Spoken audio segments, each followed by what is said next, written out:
I patted him on the shoulder, and when he turned around, I hit him with everything I had.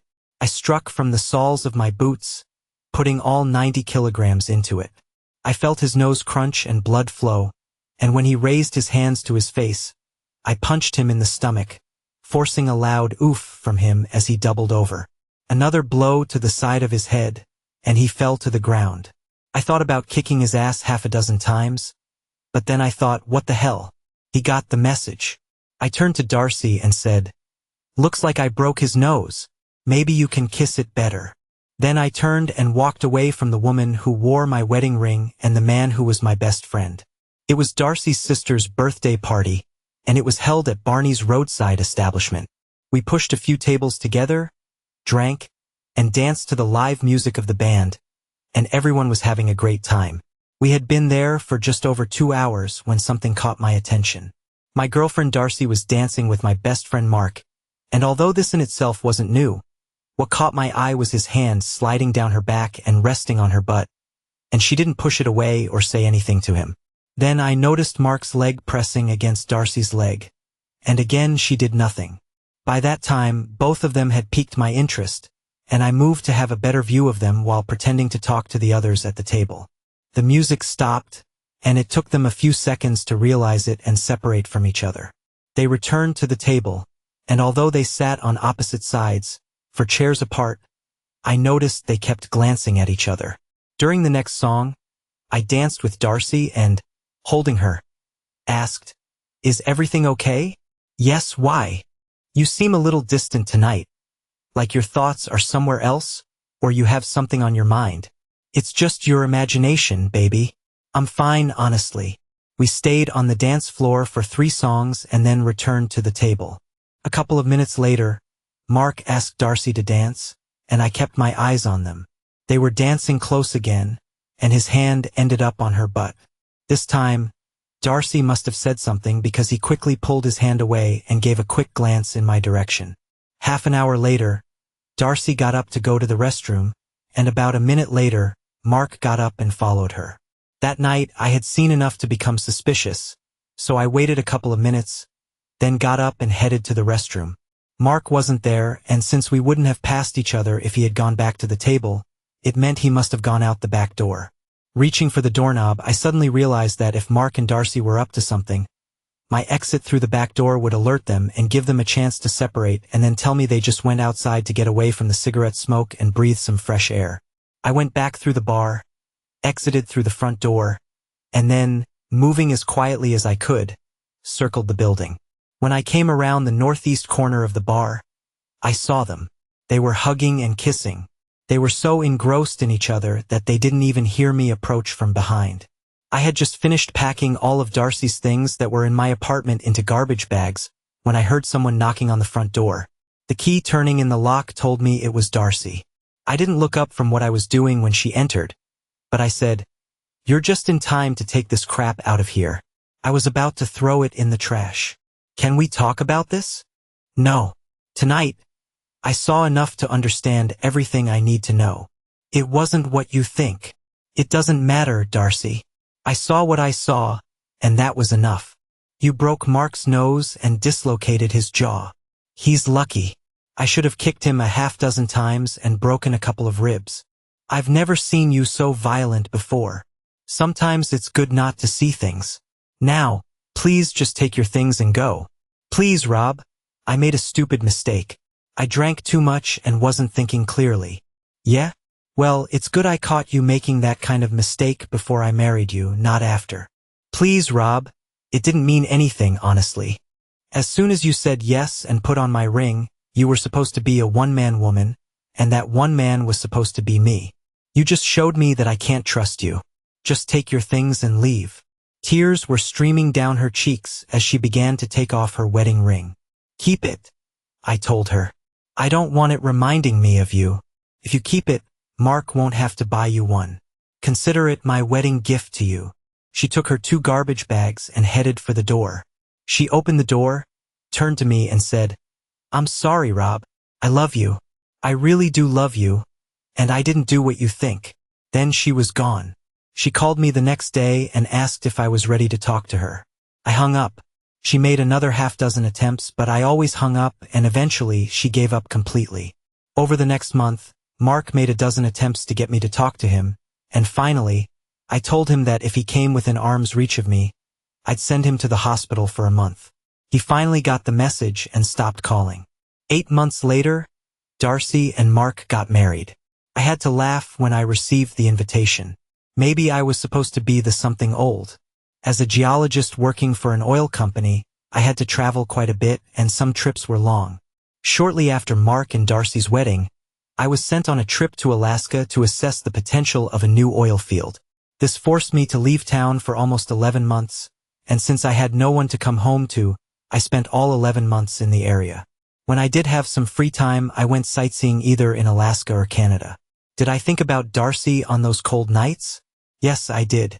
I thought about her a lot. I loved her with all my heart and was sure she felt the same about me. We met by chance, literally. I wasn't paying as much attention to my driving as I should have been and backed into her car in a parking lot. She wasn't around, so I wrote my name and office address on a piece of paper and tucked it under her windshield wiper. 3 hours later, my receptionist called and said that a woman wanted to see me. She says you're expecting her. I checked my calendar and didn't see any appointments for that day, but I didn't have anything pressing, so I told Fran to send the woman to my office. 2 minutes later, the door to my office opened, and the most beautiful woman I had ever seen walked in. Mr. Allison? I'm Darcy Miller, and I'm here to accept your offer. My offer? I'm afraid I don't understand. Oh? Wasn't that an invitation to dinner you left under my windshield wiper? Although I do think backing into my car is a bit of an extreme way to meet me. Invitation to dinner? I suppose it was probably just a way for you to give me your insurance information, but I saw the look on your face when I walked in, so I decided to treat it as an invitation to dinner. It was all too fast for a guy like me, but I wasn't completely out of my depth, so I finally managed to pull myself together enough to say, "Are you free tonight?" She was free, and 3 days later, when I was walking her to her door after our date, she kissed me so hard my knees buckled. Then she grabbed me by the tie and pulled me into her apartment. "I don't know if you felt the same thing I did when I walked into your office," she said, "but the look on your face suggested you might have, and I don't want to wait another dozen dates while you try to work up the nerve to get me into bed." We lay there, holding each other and basking in the warm afterglow of amazing lovemaking, and I asked, "What size ring do you wear?" "My ring size? Why do you want to know?" "I want to buy your engagement ring in the morning, and I need to know the size." "Are you proposing to me?" "Hey, you're the one who didn't believe in wasting time. I'm just following your lead." 5.5. We set a date, but before it arrived, there was that night at Barney's. It was only after I got home that I learned Mark and Darcy's marriage didn't last very long. Turns out Mark had a hidden side that no one knew about. He was abusive. After he sent Darcy to the emergency room for the 5th time, she decided she'd had enough and hit him over the head with a cast iron skillet. While he was in the hospital with a fractured cheekbone, she moved out and filed for divorce. I found all this out when I was having dinner with my cousin Richard and his wife Dee. "Are you going to call her?" Dee asked. "For heaven's sake, no. Why would you even ask that?" "Because, in a way, you're responsible for what happened between them." "How the hell could that be? I wasn't even here for 11 months. I left town before they even got back from their honeymoon. Every fight they had was about you." "Come on, Dee. They both disappeared from my life a good 8 months before I went to Alaska. How on earth could I be part of their problems?" "Mark is a loser, Rob. Either you didn't notice it or you accepted it because he was your best friend since 3rd grade. But he's a loser. He can't hold down a job and he can't do anything right. Every time he came home after being fired or quitting or screwing something up, Darcy would shake her head in disgust and say something like, "And because of you, I lost Rob." The last time he sent her to the emergency room, they were at the Elks Club, and he had just lost another job. It's unclear whether he quit or was fired, but he was whining about the foreman having it out for him, and Darcy told him to stop whining like a child and to be a man for a change. Mark made a smart remark that she wouldn't recognize a man even if someone bit her in the ass, and she said, "That's where you're wrong. I once had a real man and I blew it. Bringing up Rob again. Mark yelled and hit her from behind so hard that she fell back against a chair and hit her head on the edge of the next table. It knocked her out and she was rushed to the hospital. 2 days later, she hit him with the skillet. From what I've heard, she hasn't been on a single date since she moved out and filed for divorce. All of this is very interesting, but I think I'll pass on saying hello to Darcy. Haven't you ever made mistakes, Rob? I've done some stupid things, but the point of mistakes is that you have to learn from them. And what you should learn is how not to make the same mistake again. Darcy was a mistake, and I won't repeat it. And I wasn't joking. I miss Darcy, and not a week went by that I didn't think about her half a dozen times. I still carried her picture in my wallet, but I had no intention of seeing Darcy or even talking to her on the phone. She was history, and although I couldn't get her out of my mind, she was going to stay history. But sometimes what you want or don't want to do just doesn't matter in the grand scheme of things. It had been a long day at the office, and I stopped by the sports bar to have a couple of drinks and relax. I went to Ernie's because I was seeing Juanita, the waitress. We had something going for about a month.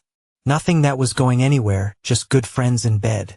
I was sitting in a booth, sipping a beer, and watching the Rockies/Giants game on the big screen TV when Juanita set another beer in front of me.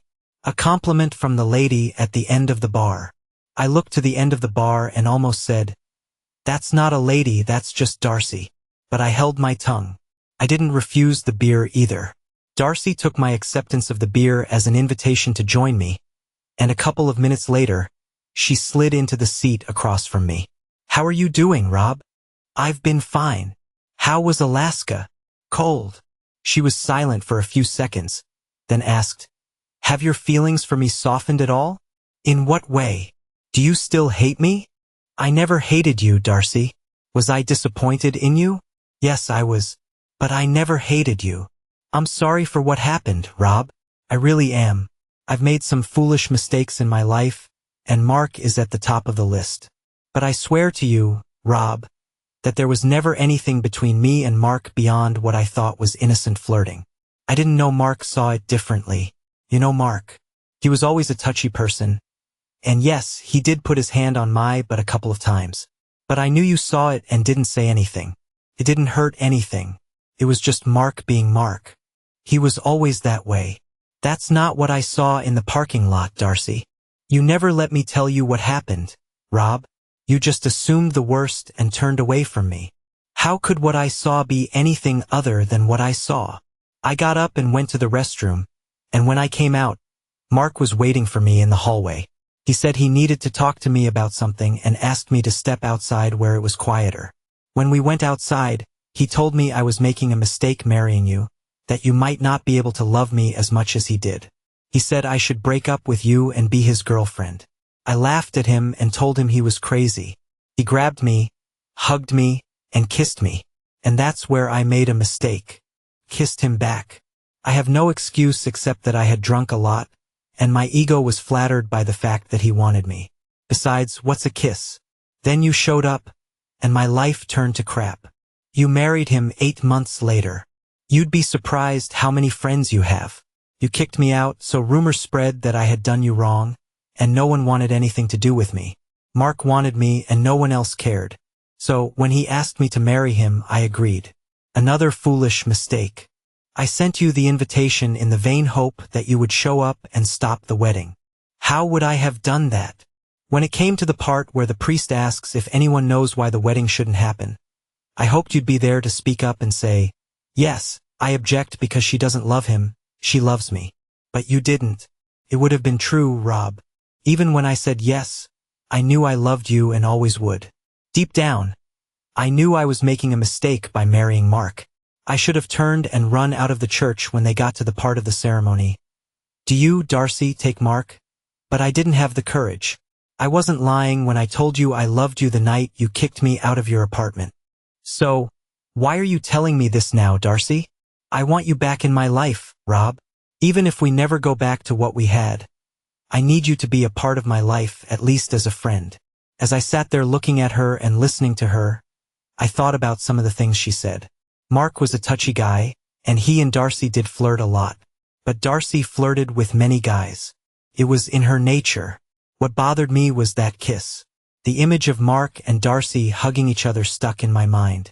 Suddenly, I realized that it wasn't the kiss itself that bothered me. It was their hands.